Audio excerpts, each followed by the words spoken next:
We're talking about the history of Martin Luther King and his legacy, and I want to bring in Rick Perlstein, who's a contributor to The Nation magazine, and Anna Marie Cox, senior political columnist at The Guardian. So we're talking about, in that setup there, sort of Martin Luther King after the march, and the Martin Luther King beyond I Have a Dream. And I want to, this is from the National Review in 1965, September 7th, 1965, right after the Watts riots. And this is a conservative writer, Will Herberg. I think this captures a lot of the sentiment that was being directed towards King in the latter years of his life.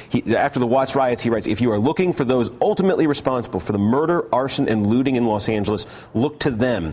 They are the guilty ones, these apostles of nonviolence. For years now, the Reverend Dr. Martin Luther King and his associates have been deliberately undermining the foundations of internal order in this country." And Rick, you've written extensively about this era, and it seems there was a big movement in this country even after we had the Civil Rights Act, the Voting Rights Act. You had riots in the late 60s, and there was an effort to pin that on Martin Luther King. Well, you don't need to go to an obscure figure like Will Herberg. Let's talk about That's the one we found. Let's talk about the guy who signed that bill in 1983, Ronald Reagan, and saying we shall overcome. Do you know what he said after Martin Luther King's assassination? Tell us. He said he had it coming. He said, "It's just a sort of great tragedy when we began compromising with law and order and people started choosing which laws they'd break." He's referring to civil disobedience. This was pretty much a consensus view on the right among the same people who celebrate Martin Luther King now. Frankly, Martin Luther King had to be forgotten before he could be remembered. Martin Luther King called himself a socialist. Jesse Helms wasn't pulling that out of nowhere. One of his closest associates, Stanley Levinson, probably had been a communist.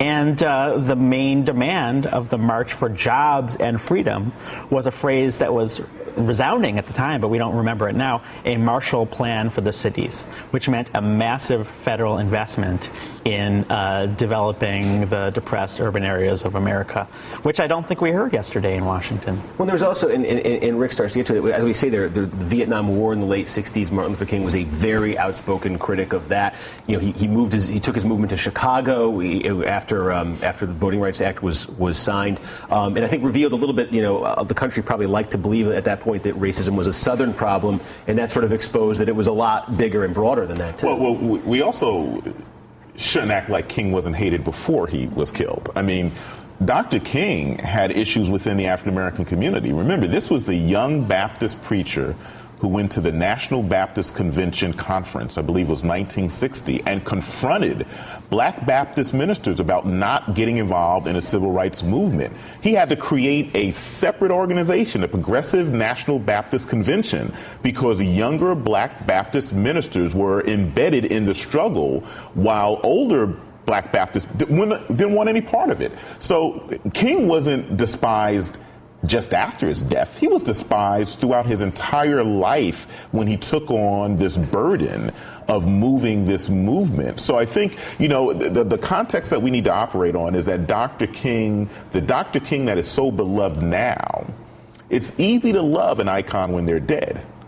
But in the moment, we have a different story that needs to be told, and we need to change the narrative about the perception of M.L. King before and after his death. Okay, well, this all teased a much longer segment we're going to have right after this break. We're up against the end of the hour break, but we're going to pick that up about how we got to the Martin Luther King we think of today from the Martin Luther King we were just talking about. We'll get to that after this.